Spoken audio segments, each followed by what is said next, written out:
You guys are good to go.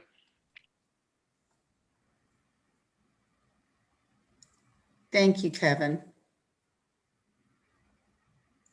Good afternoon. This is a work group of the Advisory Board on Teacher Education and Licensure. And before we begin our work group meeting, I would like for everyone on the Zoom meeting to introduce themselves. So I will call your name. I'm Patty Pitts. I'm the Assistant Superintendent for Teacher Education and Licensure, and I'm a liaison to the Advisory Board. Jessica? Good afternoon, everyone. My name is Jessica Jones. I'm an agricultural education teacher and FFA advisor at Tunstall High School in Pennsylvania County and Region 6 representative. Nancy Walsh? Good afternoon. I'm Nancy Walsh at the Department of Education. I'm the Director for Professional Practices. Maggie? I think you're muted. Sorry, I was muted. Hi, I'm Maggie Clemens. I am the Director of the Office of Licensure and School Leadership here at the Department of Education. Tara? You guys know me, Tara McDaniel. I'm the Director of Teacher Ed with Patty and Maggie and Nancy. Good to see everybody. Tracy? Good afternoon. I'm Tracy Mercier from Bristol, Virginia. I teach students K through 5 with special needs, and I represent Region 7. And my apologies for turning and talking, but we're in session and we're trying to dismiss. So I'll mute a lot. Thank you. That's fine. Andy?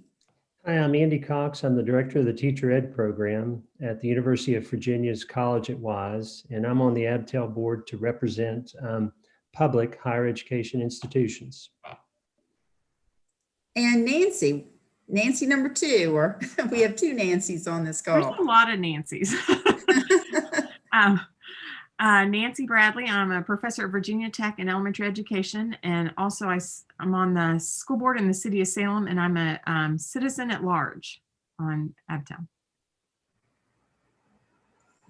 Thank you. There may be 1 or 2 additional members of Abtel joining us as we move forward, and we will introduce them if they are able to join us today.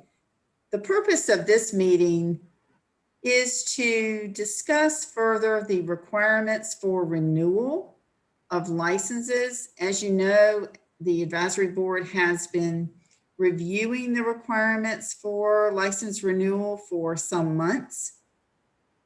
And at our last meeting, we had a very lively discussion about the requirements for renewal, and we thought it might be helpful if we had a smaller group. Abtel has a membership of 24 individuals. We had a smaller group to make some recommendations to the Abtel at large. It may be helpful for us to get further along with our discussion than we did at the last meeting. I think we made a lot of progress at the last meeting. I am going to bring up the document, not the renewal manual. Let me go to my other document here. Let me share my screen. And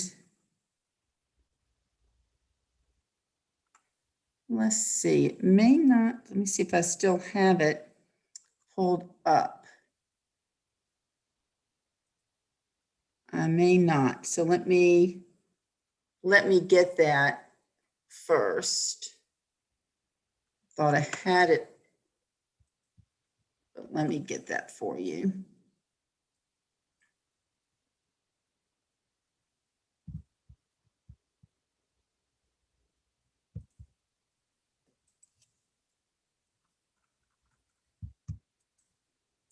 Let me just make sure here that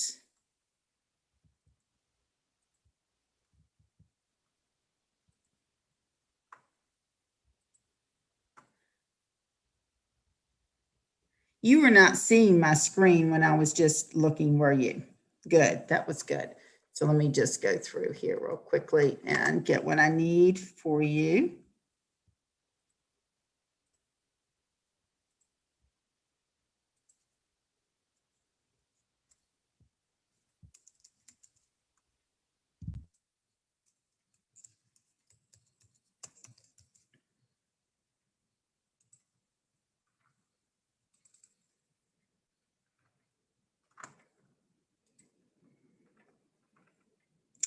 I'll have it up in just a second.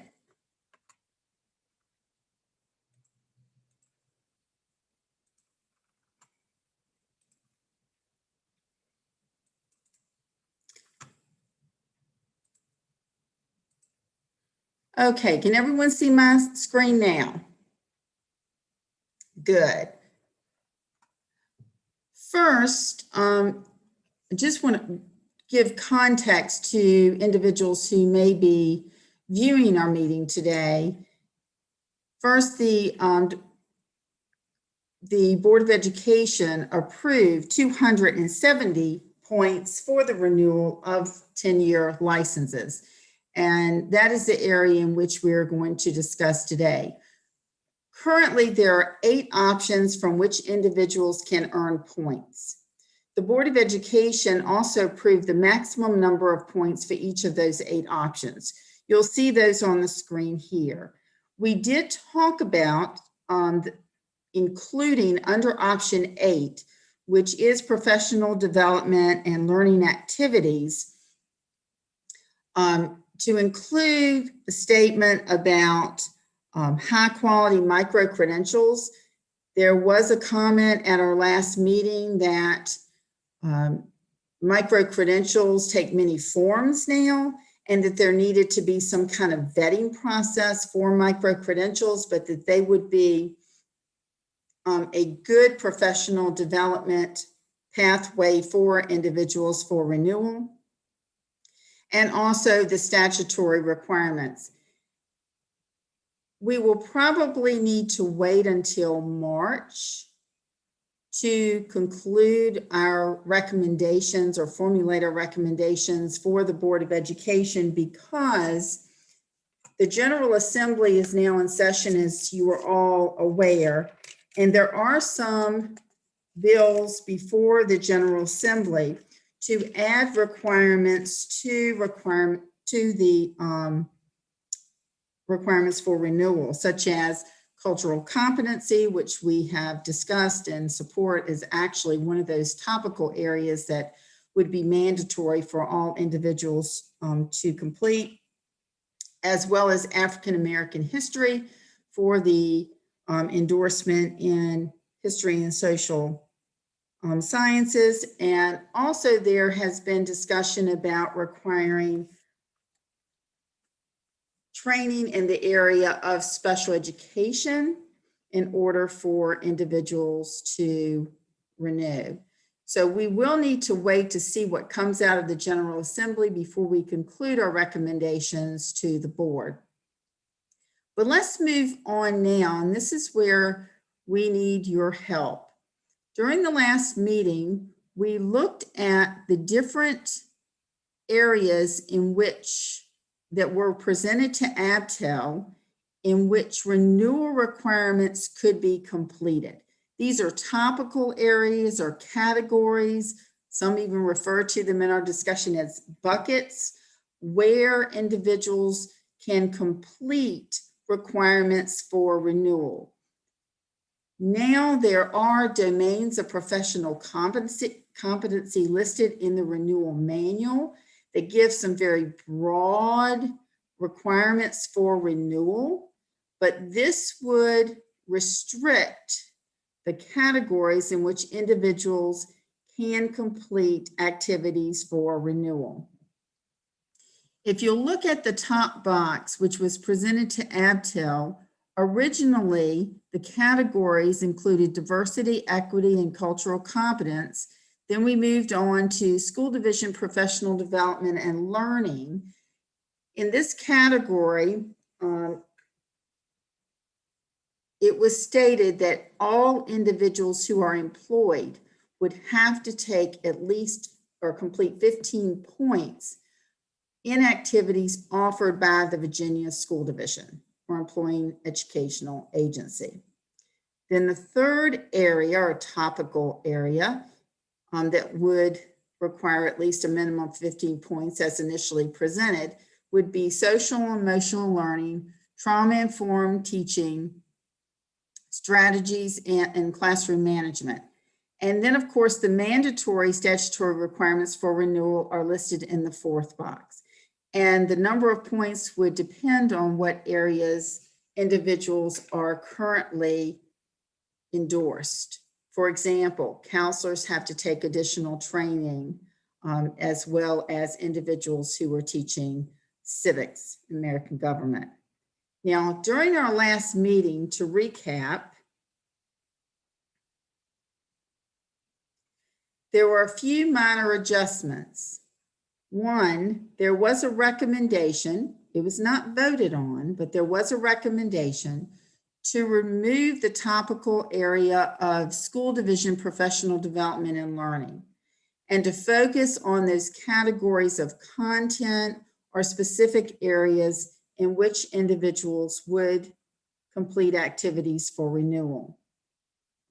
So you will see the three topical areas across the top: cultural competency, and that is the term in which the legislation is, that's the term that they're using. And I talked to Leah Walker, who is our expert in the Department of Education, and she suggested that we use the same term that's being used by the General Assembly. And in the second category, we still have the social and emotional learning, trauma-informed teaching strategies, and classroom management. And then we have the mandatory statutory requirements for renewal that may change based upon legislation by the General Assembly. Underneath of those mandatory areas proposed, we have optional areas from which licensees, and remember, we're not talking about individuals who are just employed. It's anyone who holds a license. That includes teachers. It includes principals, central office personnel. So we need to keep that in mind as we're looking at these topical areas. So other areas are data analysis and instructional planning.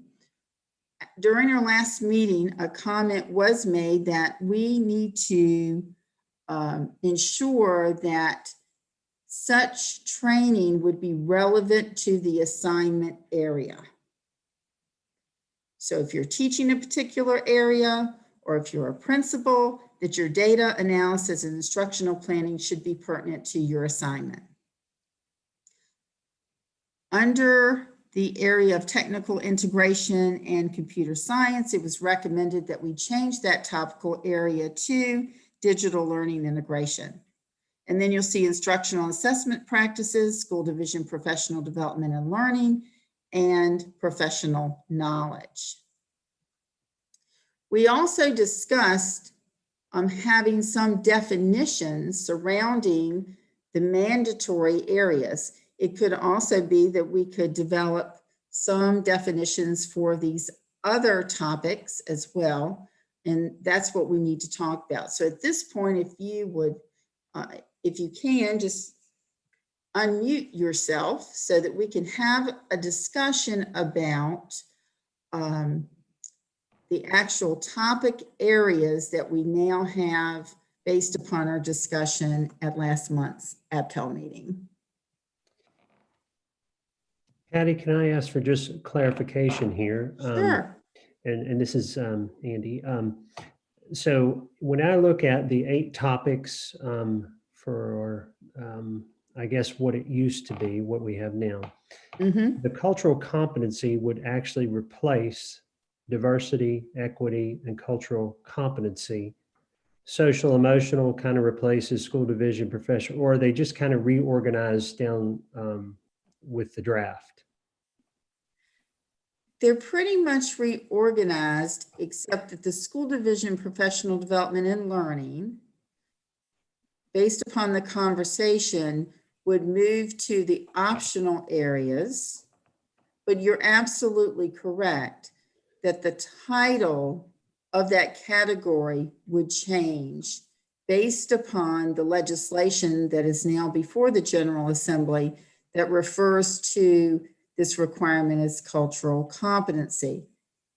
And I think that we also need to talk a little bit about the fact that if all individuals are required to meet the cultural competency requirement, and Abtel recommends 15 points, and the board approves it, it could be that there would be some mandatory training for all licensees based upon the General Assembly.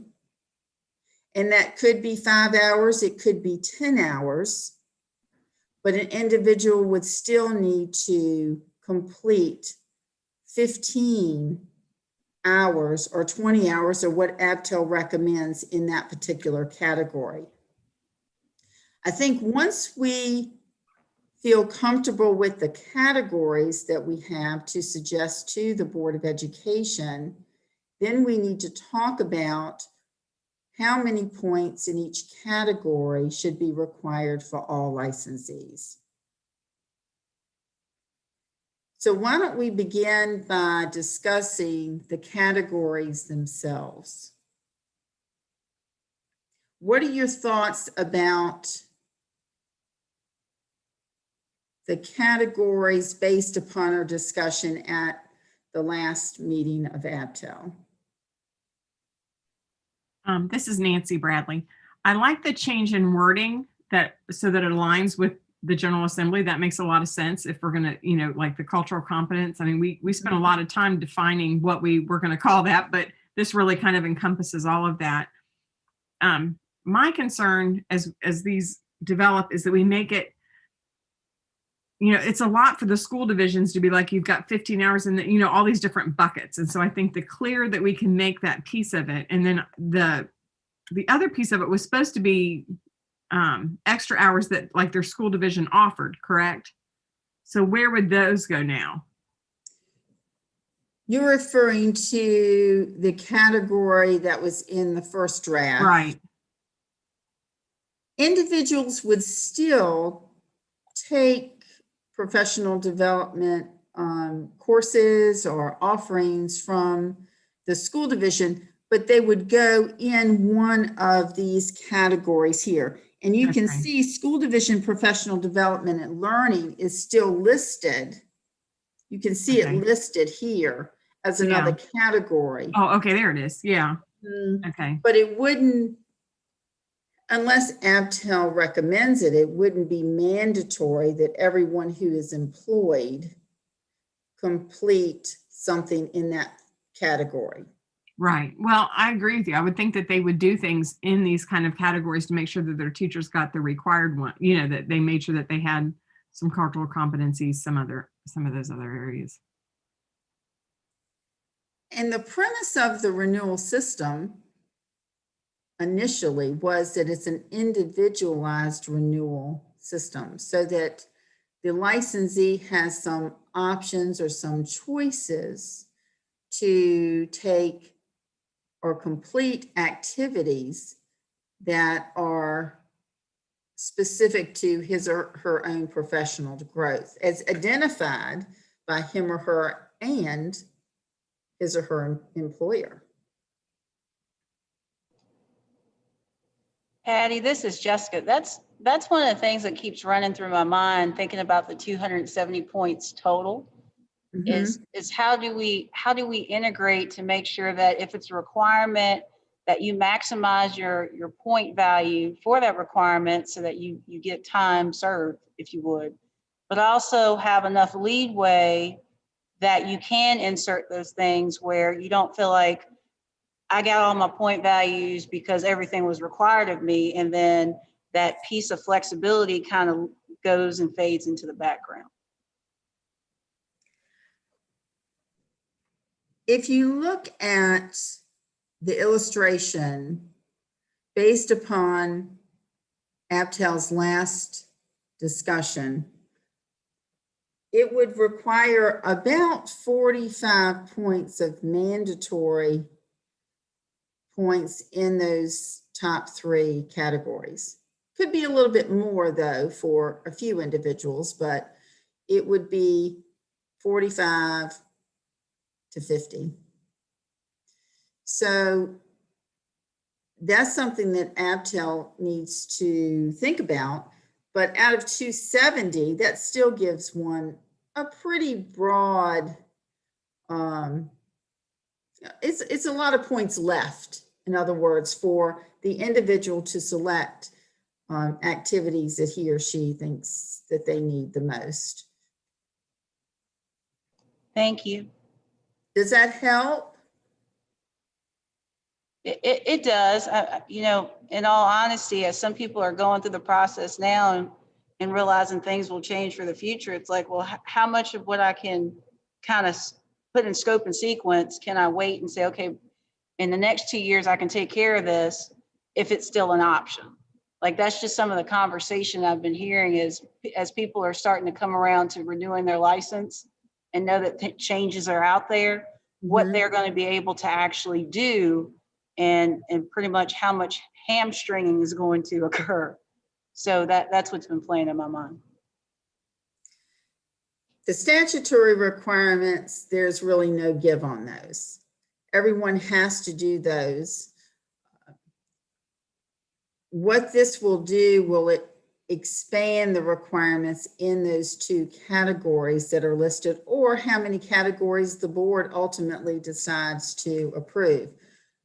One of the policy decisions that we have to think about is for those individuals who've already met renewal requirements. Some people start meeting renewal requirements as soon as they get their license renewed. So it would be important for us to address those individuals. For example, if someone has already met all of his or her renewal requirements, and then the renewal requirements change to require specific number of points in specific categories, the question is, are they okay? Or are they going to need to meet the additional requirements? If they are statutory requirements, they will need to complete them.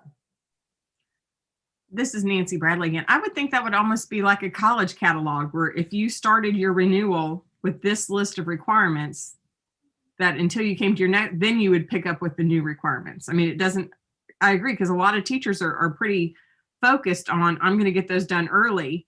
And so you hate to add on something to them that they've already done, you know? So if, just like with the college catalog, if you sign on and this class isn't required for that major, then you don't need it. But I don't know how we would track something like that. That's especially over the course of 10 years. It wouldn't be really difficult to know, because a school division that is recommending someone for renewal will have the dates in which they completed the activities. So if they have completed all of those activities prior to the effective date of the new requirements for renewal, then they should be okay if that's part of the recommendation to the board, and the board approves it, of course, except for the mandatory requirements by law. Because whatever is required by the General Assembly must be completed before our office can renew the license. But the additional requirements that may be required in these other categories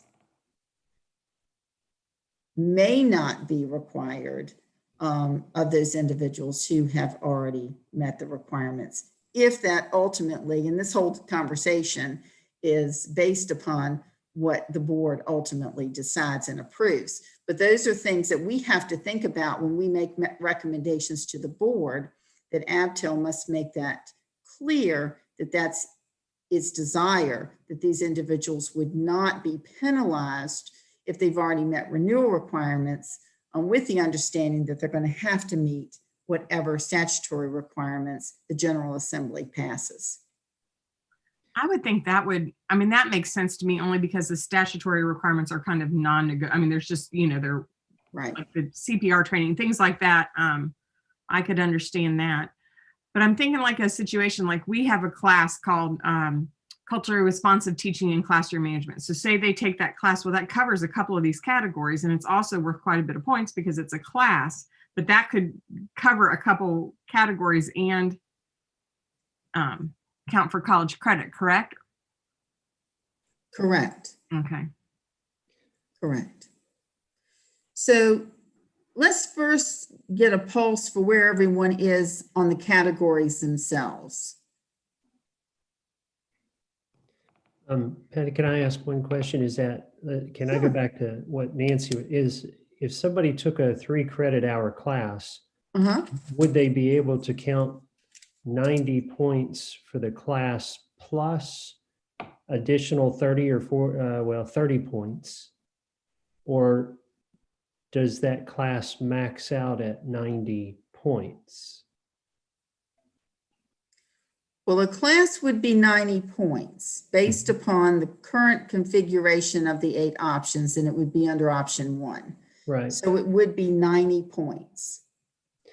But Total. in that class, if there is components of cultural competencies, that would not count an additional 15 points.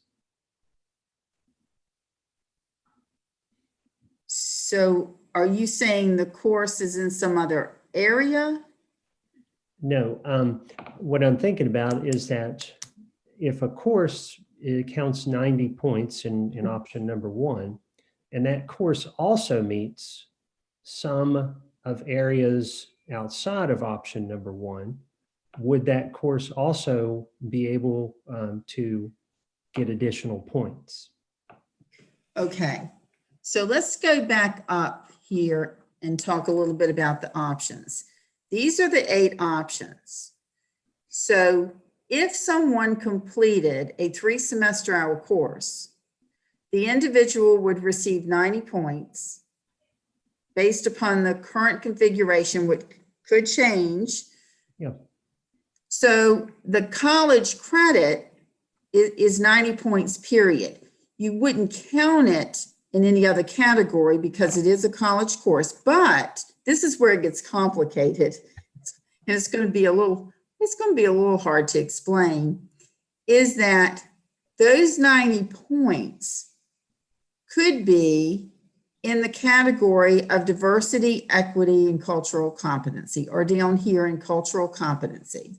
So that would be 90 points in this particular category.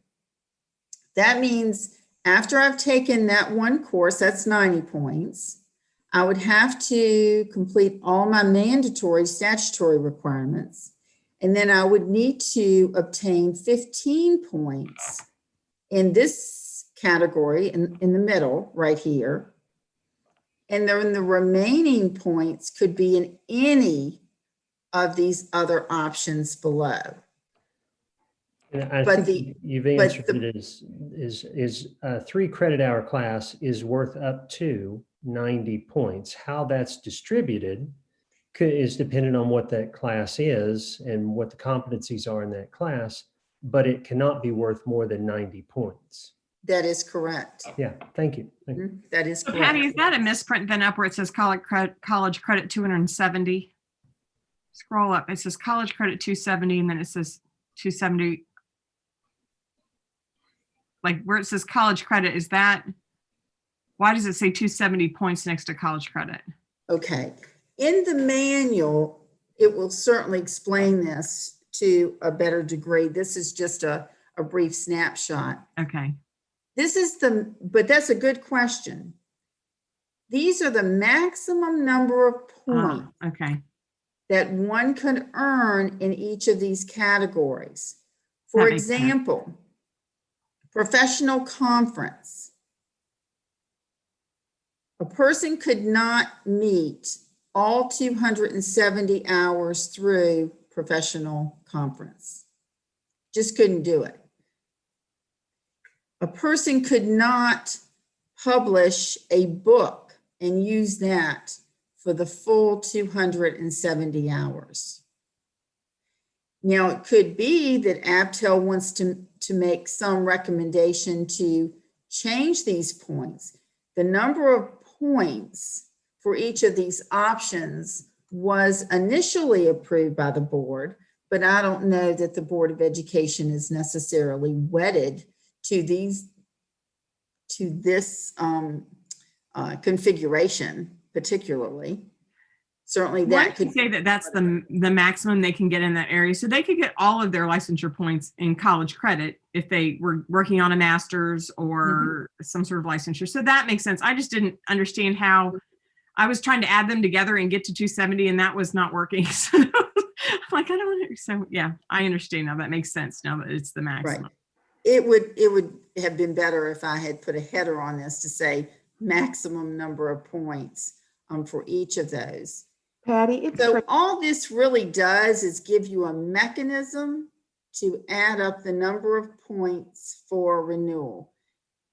This really doesn't tell the individual anything about what the content has to be. You know, I could take a college credit course in something that had absolutely nothing to do with teaching, my assignment, my professional growth as a teacher. And it wouldn't be applicable toward renewal. So the meat of this whole system is really down here where it talks about the categories in which you must complete the training for renewal. And any of the, for example, one might write an article about cultural competency or a book or take a class. And then it would count below in that particular category or topic. Does that help? Yeah, that makes sense. Okay. Patty, I think Tracy had a question, so I have one burning out, but I want to make sure Tracy gets her question out. Oh, thank you, Jessica. You're welcome. Patty, my question is, okay, I was thinking about what Andy and Nancy both said. And they were talking about like a cultural competency credit, 3-hour credit class in college, 90 credit hours. So someone's filling out their renewal form. Could they put 15 points in cultural competence and then the other 75 for the credit hours? Could they split those points up to fulfill those requirements? Are you saying split them up in separate topic areas? Well, no, because it's like you said, that's where you said the kind of like the devil's in the details. If you take that 90-hour course in cultural competency or in classroom management, it's going to fall under college credit. But how do we know, how are they going to categorize that as the 15 minimum for the cultural competence? Well, what they would have to do, let's just say someone took a course and we'll just call it cultural competency, a 3-semester-hour course. Then the individual would have earned 90 of the 270 points, and those 90 points would be in the category of cultural competency. Let's say the individual took a second course in social emotional learning. Then those 90 points are going to be in that second category. Now the individual has exceeded the minimum requirement. But in addition to that, even though the person has completed those 2 courses, the individual will have to complete the statutory requirements. And then any remaining points that are needed could then be earned in any of the categories. It could be more points in the area of cultural competency, or it could be in instructional and assessment practices. Does that help? Yes, thank you very much. it is a little confusing. I think when it's set forth in the format of documenting points, it becomes a little bit easier because we have set apart the mechanism for counting points with the topical areas. And I think that's what makes it a little bit harder to navigate. Now, Jessica, you had a question? I did, and Tracy leaned into it for me. I guess the thing is that focusing on what is the topical required area is the meat and potatoes, and then everything else falls down through that. So to your question of what do those things look like and what we're focusing on, I keep hearkening back to where I see 60 points on a professional conference, and I see people going to professional conferences on a regular basis. So I can see them gathering cultural competence at each conference they go to over the course of, 10 years.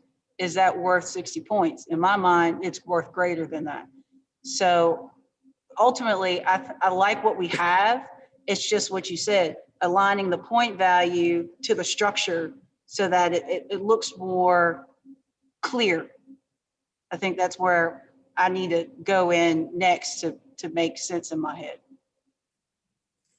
Originally, I think the options had some maximum number of points to ensure that individuals were not renewing based solely on attendance of conferences, that there needed to be some other types of professional development within those 5 years now that have become 10 years. And I think that was the rationale behind that. Some individuals may want to, who write a lot, write articles, and it was to limit them so that they were not completing all of their points in one particular bucket. Now, there are a few that we see here where only two really, that you can earn all of your points. And one would be professional development and learning activities, which has a very broad brush. That would include micro credentialing. It would include school division delivered professional development. And then of course, college credit has the maximum number because someone might be seeking another endorsement, might be seeking another degree. And that was some of the rationale for allowing those two options to have the maximum number of points. But that's not to say that some of these could not be changed because the entire renewal system is up for review at this time. When they went to the 10-year license, did it change any of these point values, or did they just double that? Or how did they decide? Like, was it always 60 points for a professional conference, or was it different when it was a 5-year license? It's currently 45. Okay, so it did go up some. Yeah. It did go up because everything went up, but it was all in accordance with what the current system allows. For example, half of the points currently, 180, which is required, 90 points can be used in an educational project. So half of the 270, so it's still 50%. Does that make sense? So 4, 5, 6, and 7, which are all, it was approximately, it was half for each of those. Professional conference, we just calculated that as 60, and then the 270 for 1 and 8. It really follows the same system that we currently have. It was just changed to meet the maximum of 270 from the 180. So Patty, one of the things that I've been kind of thinking about, because we keep talking about school divisions holding the professional development and learning activities, technically, somebody could acquire all 270 points just from doing everything within division and never going outside of division. Is that correct? That is true. However, they would have to complete the professional development that is mandated in these particular categories. So as part of the training that is provided by the school division, if the school division had those activities that meet those categories, then yes, they could indeed complete all of their work through school division offered activities, yes. So that's a double-edged sword. That's almost saying to a school division, you need to make sure that you ensure that your educators get all this training. At the same time, there could be other opportunities. And if somebody doesn't seek those out, it's almost like if this is all that you've heard, this is all that you know. And I would like to see people be a little more diverse in being able to get other things through a different lens, if you would. So I'm not sure how we would be able to make that happen. I think we would encourage school divisions to include in its offerings more than just offerings delivered by school division personnel as well. Many school divisions sponsor many activities and bring them into the schools, so that it's convenient for their teachers. Many times they partnership with colleges and universities that will bring classes, some credit, some not credit, into the school system. So generally, school divisions are reaching out, but you're exactly correct that one could take all of their points for renewal through professional development activities offered or sponsored by that particular school division. That is true. Thank you. And that's the way it was with the 5-year license too, wasn't it, Patty? Is that so? Correct. Stay in-house and do all their points there. So that, Right. and is it my understanding that we are still going with 1 point is equal to 1 hour? 1 point equals 1 point activity point for renewal, with the exception of the configuration for college credit, because a college credit course is typically 45 contact hours, but certainly we know that there's outside work as well. So that's why that's equal to 90 points instead of just 45. There is a little bit of different configuration to professional conference as well, whether you're attending or whether you are presenting. But other than that, and the book and the article, most everything is based upon a 1 point equals 1 clock hour of time spent on the activity. Yes. So maybe it would be helpful for us to turn our attention to the categories. These seem to be the areas in which we have had the most discussion. And also about whether or not we would like to provide a definition of all the categories, just those that are mandated. In the renewal manual, we will need to give some overview of each of these. I did cut and paste from some information that we had on the department's website. Cultural competency is actually defined in the Department of Education's, on the Department of Education's website. So I have provided that definition for you. And I did find some information on our website regarding social emotional learning and trauma-informed teaching strategies. And there's just a very short definition of classroom management. And certainly these can be tweaked. But let's discuss first about the small group's opinion of the actual categories that are listed here. Do you think that we need to add some? change some, increase the minimum number of points for the categories? What are your thoughts? Patty, if there's any way in the world that we could pull the mandatory requirements out of the kind of, if I could have that at the top so that whenever I go through the manual, and I think other folks may be similar to me in that, the first thing I want to know is what do I have to do? And if I could put those mandatory requirements, the child abuse and dyslexia training, if I could put those in a separate box where it just says these are the mandatory and then go on to the next category, but that's more just a visual sort of thing.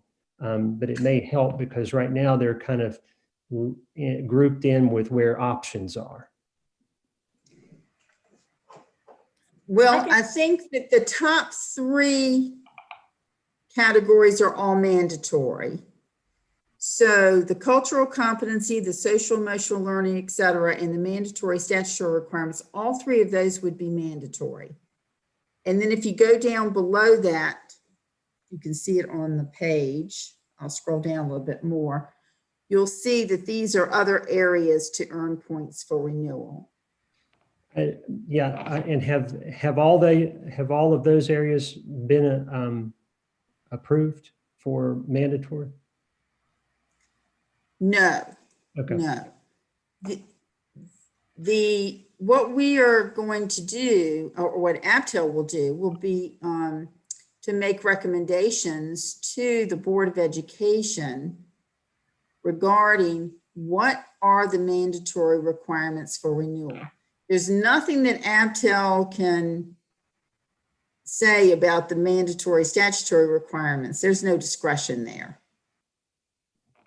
Perfect. Well, that makes sense because if all 3 of these areas end up being, well, some are already mandatory, then that group is exactly where it should be with that. I was really just thinking about is that if an area doesn't have a minimum point requirement, then we would just move that down to the lower section. But I guess, and part of this discussion is that is 15 points enough? Is it not enough? Is it should it be mandatory? In our meeting, I guess back in November, I thought those are fantastic categories and the minimum requirements are good. Is there any kind of ramification for requiring these minimum points that I'm not aware of, or maybe feedback we receive from anybody?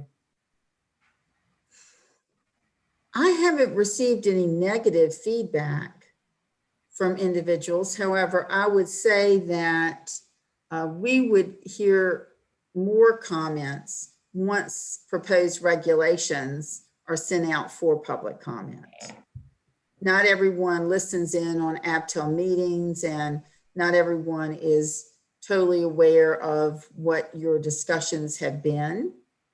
But once the Board of Education receives Abtel's recommendations for changes in the renewal system, at that point, I imagine that we would hear more comment. Would it be possible to actually list some examples of what we're thinking about with cultural competencies, or should we just leave it as an open book? Well, I think that the examples may come out of the options themselves. Under each of the options, there are some examples listed, which we will need to discuss and refine. For example, under cultural competency, one could take a course, write an article, complete a special project, or complete professional development activity. So any of those options could be used to obtain the points for cultural competency. And we may have some good examples that we can list under course credit. We can actually list a course or two of classes or topics, titles of courses that may be applicable to that area. Thank you. Patty, I wanted to just follow up on a comment that Andy made, and this certainly isn't my area at the department, but one thing that is a little bit confusing to me is including the statutory requirements alongside these other maximum categories. Because as I'm listening, it seems that you could take a course and you could get your maximum credits in the subject matter mandatory areas, but you can't do anything except the statutory requirements to meet those. So if I took 3 courses and I met these minimums for social, emotional, and cultural competency, I could satisfy those, but I'd still have to go ahead and do my statutory requirements. So I would be over 270 if I did 3 classes. So you can't really do it all with 3 classes, even if you chose them carefully so they met these mandatory minimums. So it seems that logically or something, the statutory requirements are a little bit different than the other mandatory requirements. Not that it matters to the discussion of how many points should be in those other categories, but just in terms of licensees understanding. Nancy, that is a great observation, because it really, you can't do all of them in college credit and only be at 270. You would have to go over. You're right. And I think that maybe it's the organization, and that's some of what we've struggled with as we look at it, is how it's kind of set up and organized. That maybe if we had some different, because like you said, mandatory or mandatory, they have to be done. I almost think they should come first. You will have to do these because this is part, then you have these options, then you have these areas that you have to get in, and then finally have the bottom piece. But yeah, I can see where you're coming from with that.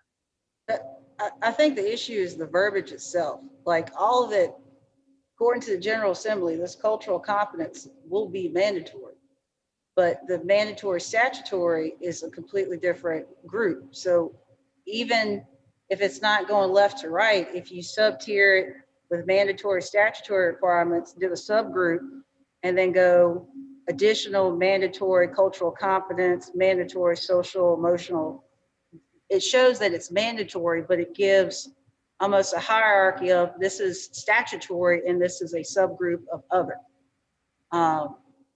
Because all of it's going to be required. I think it's just in the language itself, and to the point of the formatting, is one more of a priority over the other? In execution, yes. But in reality, no, they're all equal because you got to do them all. That's true.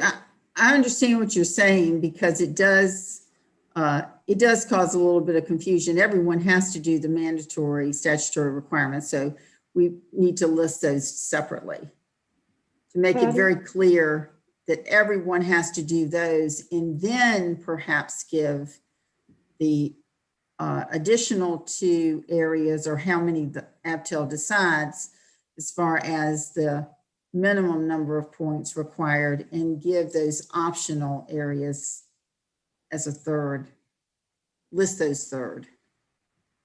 Patty, it's Tracy.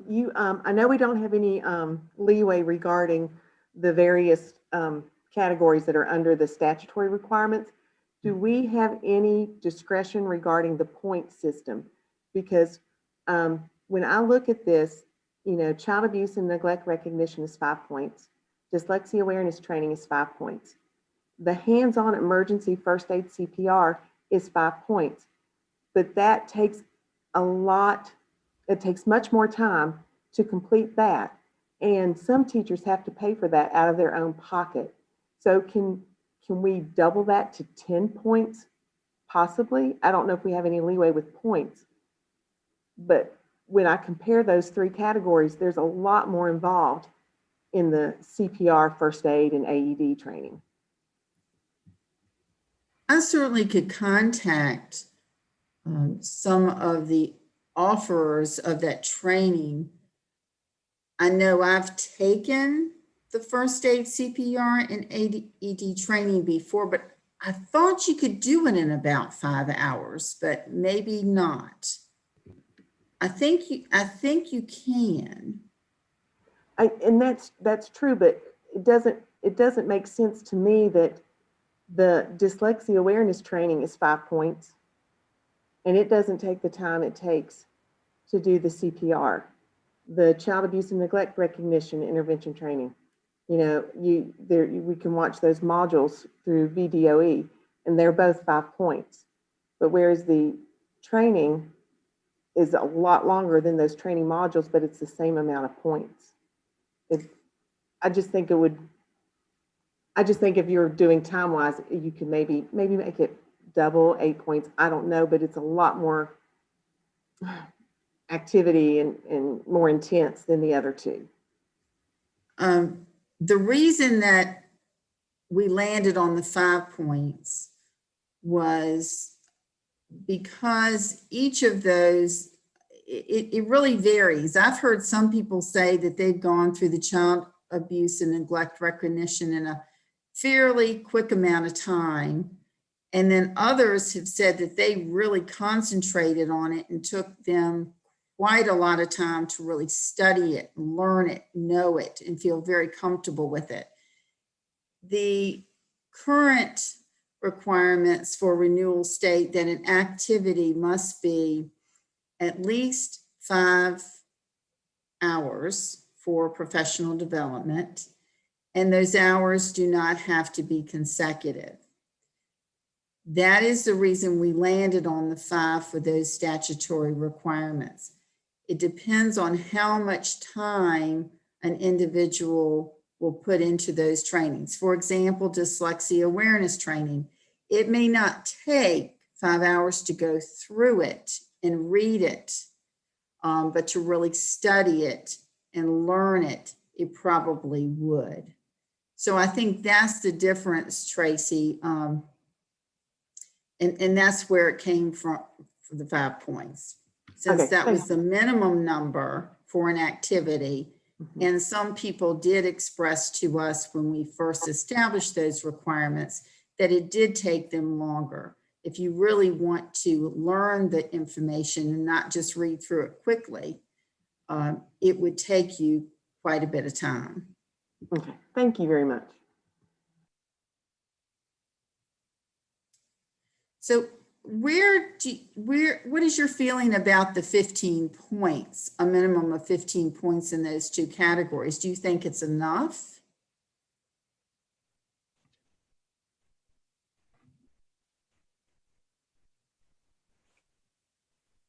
I think it Since is. it's I'm sorry, Andy, I didn't mean to interrupt you. You go right I think ahead. Since it's a minimum, it doesn't mean that they can't do more than that. It's a minimum of what they need in that. I mean, I think it's okay. I hate to be too prescriptive about what we have them do, because that really gets, then you're just checking boxes and, I don't know. Others' thoughts?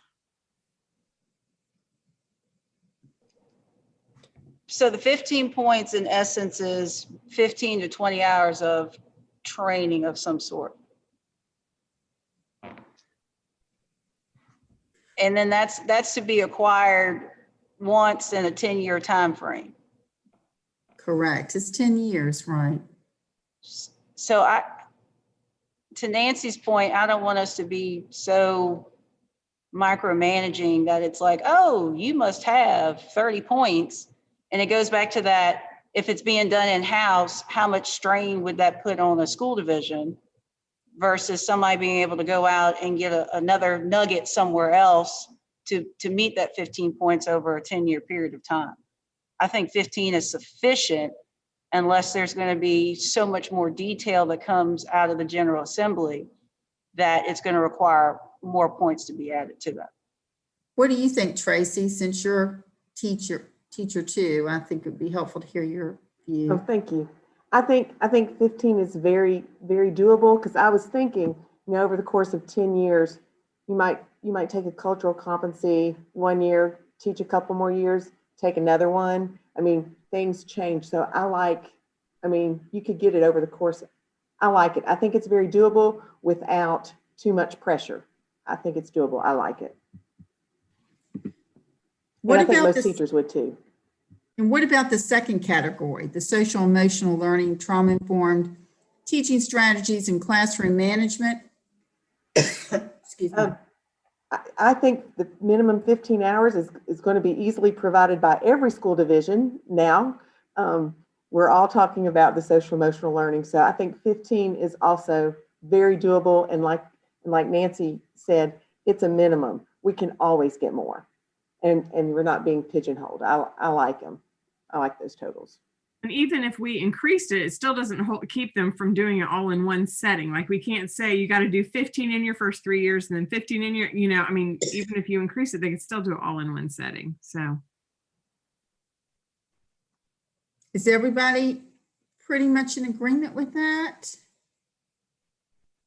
I really like the idea of the minimum points, and I don't want to put anything else on K-12 schools, and I am certain now that in service or pre-work days that there are several sessions that are being offered.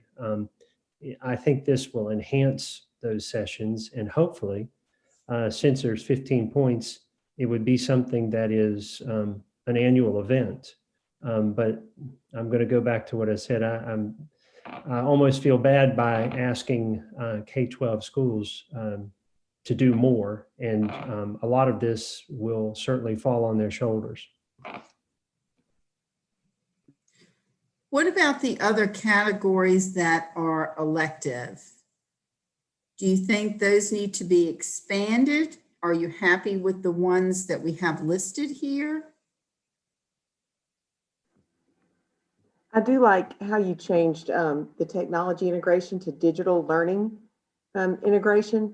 I think that made it a lot more broad and encompasses everything that we're trying to do. I like the title of that category very much. Yeah, Tricia Store Hunt recommended that at our last meeting. I also think it'll stand the test of time a little better. Like any kind of term involving technology seems like it gets outdated so quickly. And so I think that one will stand the test of time till we have to look at these again. So. Right. And computer science just sounds a little scary. And Patty, with these, there's going to be a little kind of a narrative to go along with each one of these too, won't there? We had discussed some type of little narrative that would be helpful to have in the renewal manual. If you have specific ideas about how you would describe these, it would be helpful if you would send those to me in the next day or two, or maybe we could assign everyone one of the areas or take which one you might want to define. Like I said before, I just pulled information off of the department's website for these two mandatory areas. But I think we probably do need to provide a little bit more context to these optional areas.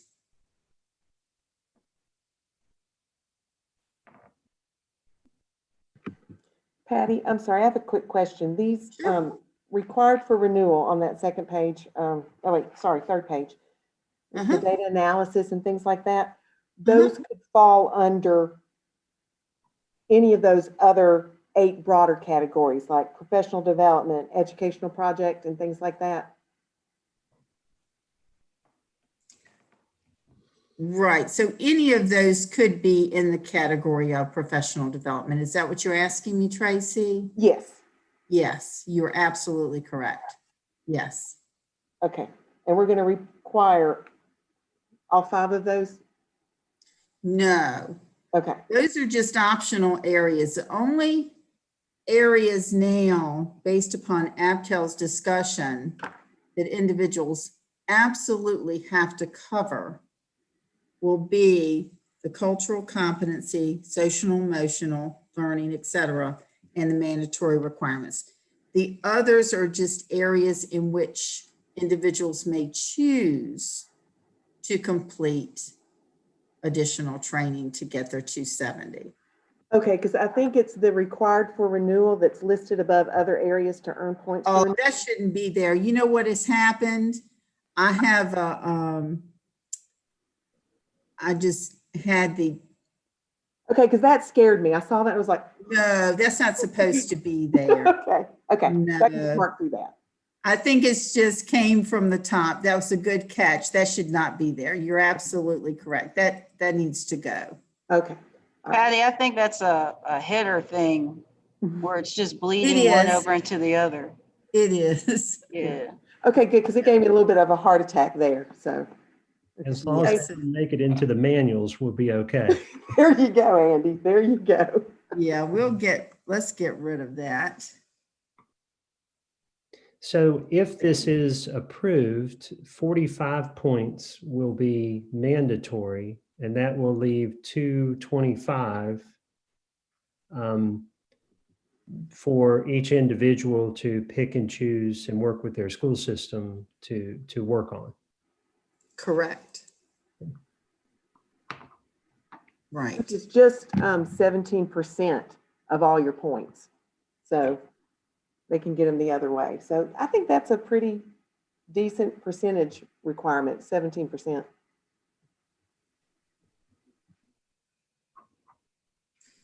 So if you think that's fair, I think we've made some progress because at the conclusion of our last Abtel meeting, we were not in total agreement, and we still may not be when the full advisory board meets, but that was where there was some disagreement about what should be required. There are some Abtel members who indicated that they preferred not to have the second area of social emotional learning included in the mandatory requirements. However, most people indicated that they would like to see that included as mandatory.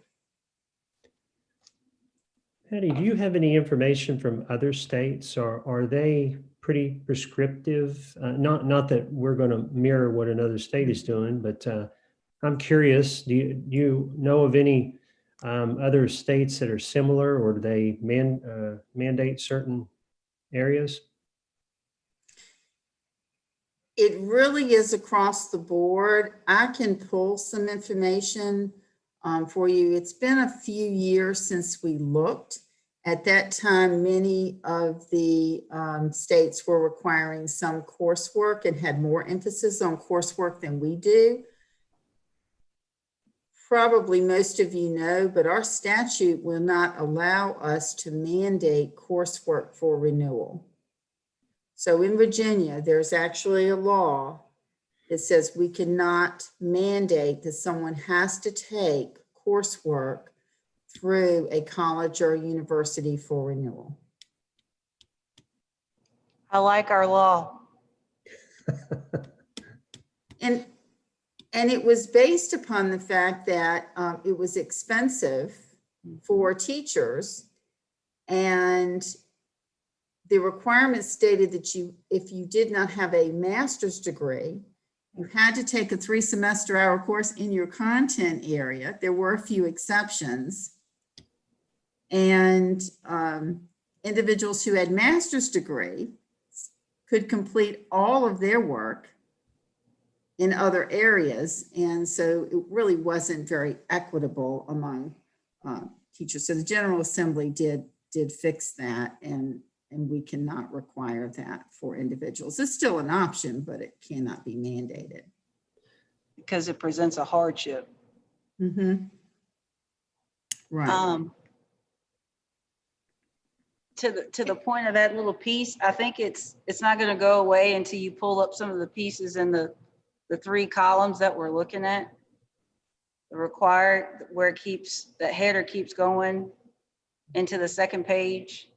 Like, unless you like go into the actual column and pull up child abuse and pull up having an awareness, I think it's just going to keep bleeding into that next page. Right, you're talking about the formatting. Mm-hmm. Oh yeah, well I'm gonna fix that so it'll look very different from this now, because I understand what you're saying about having the mandatory requirements first. So we'll work on the formatting to make this a whole lot easier. This is just a draft for today, but we will definitely fix that. But yes, yeah, this is just a repeated row is all that is. Patty, I have another question. Under professional development, you talked about micro-credentialing and it being vetted. Because I guess school divisions will still have that flexibility of what to count as professional development, like book studies, professional learning communities, and things like that. And like, for example, I participated in that webinar by Dr. Dare. So that would count towards my cultural competency, correct? And that would be one of those vetted classes. Okay, so there's still going to be a lot of flexibility under that professional development piece with the teachers and within their division. Correct. Okay, thank you so much. At least how it's presented now, there would be that flexibility. There is a huge movement to use micro-credentials for renewal, for licenses, for add-on endorsements, especially in the area of STEM. So I think it would be helpful for us to list micro-credentials, but the concern expressed at the last meeting was that we wanted to make sure that they were of rigor and of high quality. So who determines that? Do we provide the definition of what rigor and relevance looks like, or is that something done by the school division? Like, where does that definitive line get drawn in the sand? It would be outlined in the, probably in the renewal manual, or it could even be in the regulations for renewal, that micro-credentials would need to be approved either by the Department of Education or the employing educational agency. Individuals are supposed to have their activities approved prior to participation anyway. So is that something that this group would recommend? I'm a fan of micro-credentials. And I think it gives people flexibility, particularly now from a virtual standpoint, where you can scoop up a lot of knowledge and be able to apply it right away. I just want there to be a consistent methodology to what is accepted, so that, you know, somebody in school division A goes through this micro-credential training and then they get it accepted, but somebody in school division B goes through the same thing and it's like, no, you can't put that down for renewal. Like that's where I'm having that heartburn. Right, because those can actually be stacked so that individuals complete different segments of micro-credentialing, and they're stacked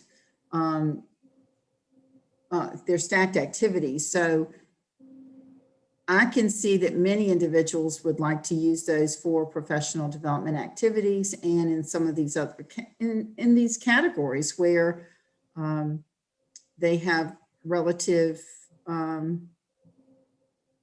micro-credentialing. There are many micro-credentials available in the area of digital learning integration. There are some for professional development as well in all areas. So we will definitely include that too in the recommendation for Abtel's review.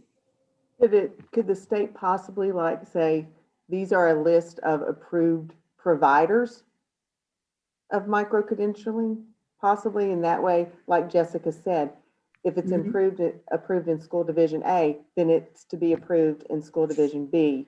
Then that way there won't be any question about it, because you'll know that provider provides, you know, training with high rigor and high quality.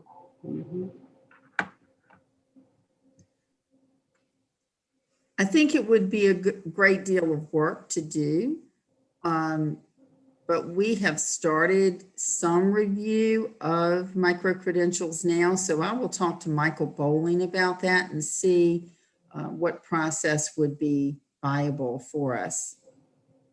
Now, before we conclude, because we don't have a lot of time left, and I think we've gone through all of these now, would you like for us to just include some kind of definitions here, very broad-based definitions, and take those to Abtel, or would some of you like to help us with the development of those?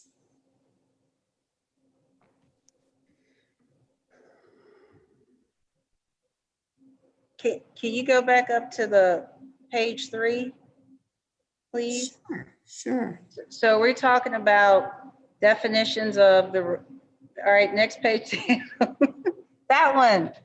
Are we talking about providing definitions just for these particular areas, right? Like diversity, data analysis, et cetera? Right, for these here, and I have some placeholders here, and then some that would be included for these optional areas. I don't mind helping if it makes your life easier. Tell me what That you would need be to do and great. we'll do it. That would be great. And I Patty, work well with Jessica. Which ones would you like to tackle? Jessica, which one would you like, which one or which ones would you like to tackle? Well, let's start. Let's start with the data analysis and instructional planning has just been staring at me. And I want to wrap my head around that because data analysis is very broad. Yes. So I want to make a really good definition that encompasses it. And then I want y'all to pick it apart. All right, so if you would take on that one and send it to me in the next couple of days, that would be great. Does anybody else want to tackle one of these areas? you know, Patty, I'd be happy to look at the instructional and assessment practices. Great. And what, well, I'll let you finish that. And then I have one more question real quick.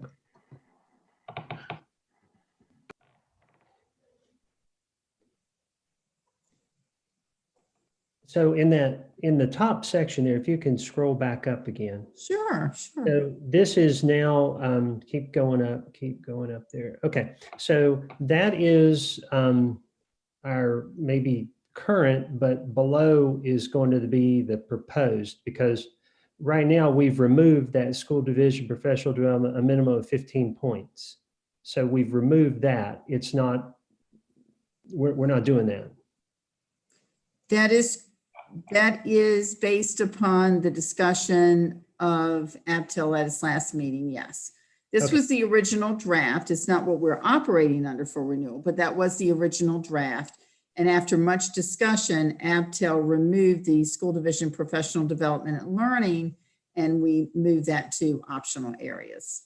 And with no minimum points. So right now, all we have Correct. to do with them, well, and then the statute retirement. Okay. Mhm. Correct. You're exactly correct, Andy. Yes.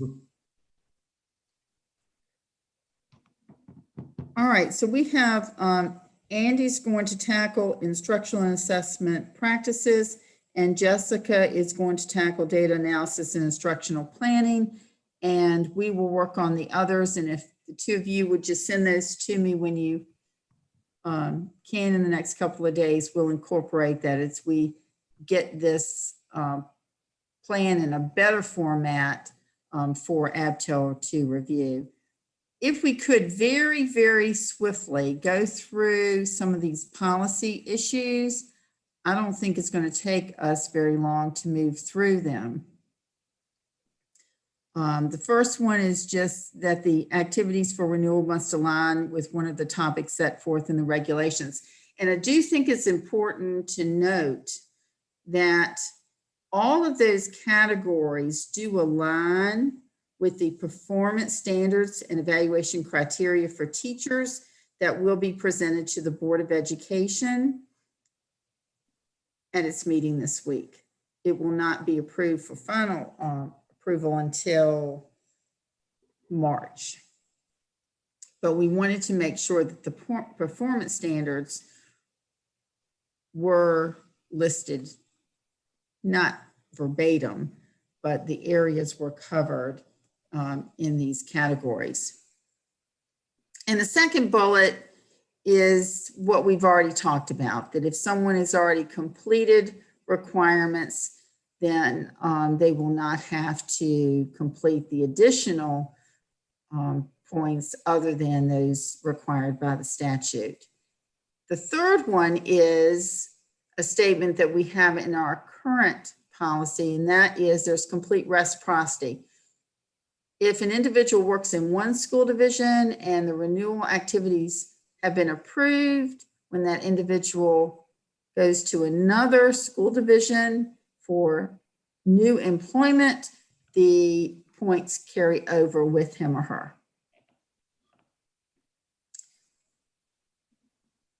And this is a statement that was recommended that it should be included in the renewal manual, and state that you really should have about half of your points in the first 5 years. Patty, can we remove that, or what is that because really, you know, at the college level, all I hear is, you know, I need to get my points in by the end of the year. I need to take classes. And I know the attempt is to try to spread that out over the 10 years, but is this, I mean, who monitors that? Well, the statement really says should be, doesn't say shall. Okay. Maybe it should say something different, such as individuals are encouraged. Yeah. Do you like that better? I see Well, some heads. Tracy, you like that better? Jessica? It should Because the have- way it's written now, one could interpret that to mean you have to. But if someone had not met half of their renewal points in the first 5 years and then did them in the 7th or 8th, we certainly are not going to deny them renewal. So Andy, your point is well taken. Well, you probably should have a picture of me and put procrastinator there, because maybe 1 or 2 times I've done such a thing. I think we all have. Now, going down to the next set of discussion points. And these are just comments that were made at our last meeting in November, which many have been supported by our discussions today. Limit the topics required for renewal so that teachers and other licensees do have some flexibility in choosing what they would like to take for renewal. The second bullet, require cultural responsive teaching and equitable practices as a requirement for renewal. And the third bullet is to require social emotional learning, trauma-informed teaching strategies, et cetera, for renewal. And we've already discussed that. This group did like the new name of the category for technology.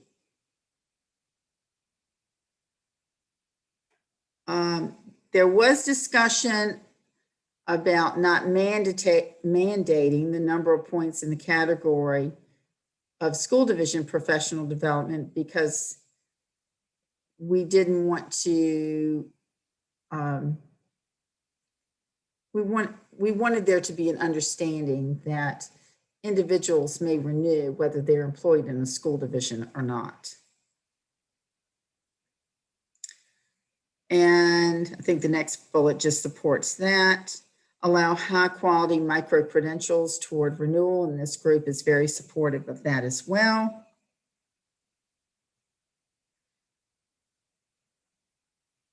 I think we have pretty much covered most of these. I'm not going to read them. Didn't want a checklist. That came up in our conversation today. I think we've covered all of those points in our discussion. So to summarize, other than the formatting and some tweaking in these definitions, and a few additions such as taking micro-credentials, giving some better examples that align with these categories under the options, I think we have covered most of the areas that we were going to discuss today. Are there any other thoughts or suggestions for revisions? Patty, it's Tracy, do we want to look at what, Nancy and Andy were talking about, that even though you can get a max of 270 points, do you want to lower those categories to 225 to know that there's 45 points in the other category? Or because just I could see. Yes, say your question again. You were breaking up. I didn't hear everything you said. Nancy and Andy were talking about, I think Nancy brought it first, that even if you do 3 classes and 270 points, you still have to complete the other 45 points. So they were talking about how that might be a little misleading, and if you may want to put a max of 225 points. I know that sounds weird, but it would free up kids or, adults going, but I got my 270, I don't know. Well, maybe I'm even just like, well, read it, people. Read through your things first. Come on, but You're absolutely correct. Because I think that someone could read this and come to the conclusion that he or she was finished.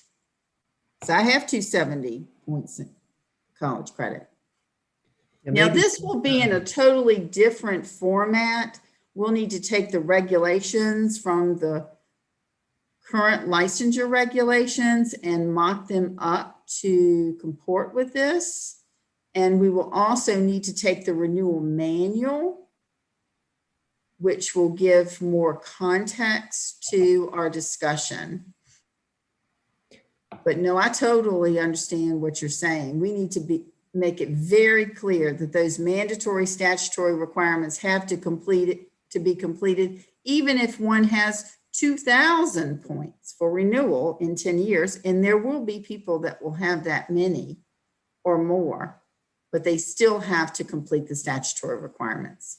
I remember one year when I was, one renewal, I was working on my master's, my principal turned in all my points. It was 1,080 points, but I still had to have those. Part of that 1,080 were the required things. So, The only confusion about that is so it goes back to like, if it's college credit and you have 270 points, if you take a class in culture responsive teaching and classroom management, that covers those points.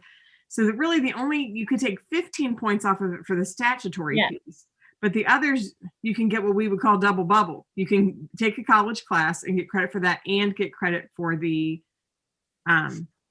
like the culturally competencies and the other. So that's where it gets a little. Can we just have a footnote? Yeah, To her point, a footnote right. that breaks it down, because people are going to want to double dip, and they can to one extent, but they can't to the other. And if we just throw it out there, then people know, oh, that's what you mean. And if we create training that is mandatory for all licensees, they're going to have to do that, even if they had taken that course. Mm-hmm. And that will be a little confusing for some individuals. Yeah, I think a footnote would probably work well to just clarify that piece of it. It just has to be on this page or whatever this kind of because a lot of folks never make it to page 2. So it needs to be right there in an asterisk or something. Mm-hmm. Yeah, but these do not include the 45 statutory requirement points or something like that. but they could include 30 of them, depending on what the subject. True, that's true. Yeah. The only ones that. And then it's going to also depend if you're a school counselor or if you teach social studies and history. It's going to change that amount as well. I think it's almost easier, and it would be easier to explain, and it may actually be the best way to present this, is that your mandatory requirements have to be done, period. Then in addition to that, instead of double dipping, you have to do the other 2 mandatory areas. I think that would probably be easier, because all of the mandatory areas that we have now for renewal are all provided in tutorials by the Department of Education, with the exception of first aid, CPR, and use of AEDs. So it would almost be easier for individuals, don't you think, if they have to complete all the statutory requirements, and then this is what you have left to do. So are Does you that saying work? that like Does they that- would, even if they took a class that was in cultural competency and classroom management, they would then still have to do 15 additional hours in that? Is that? I don't think. No, Okay. because that would count. That wouldn't be the statutory requirement. Okay. Does that make sense? I think so. So if I have to, let's just say the General Assembly requires that everyone with the license has to complete cultural competency, and it's in an area, and it's provided in a tutorial.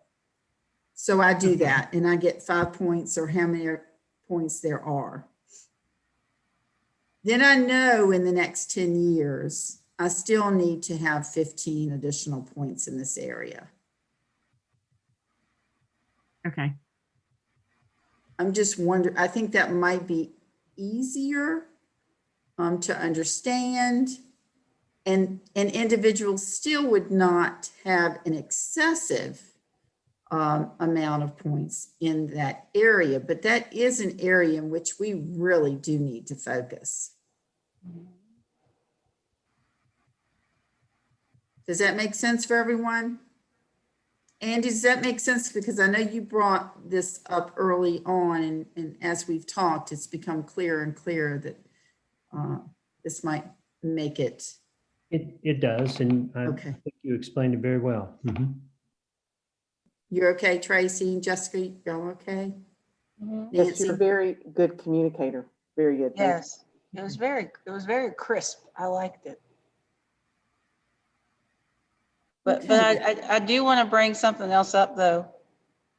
It's the point value for that professional conference. It's just sticking out like a sore thumb. You mean you want it to be more? Mm-hmm.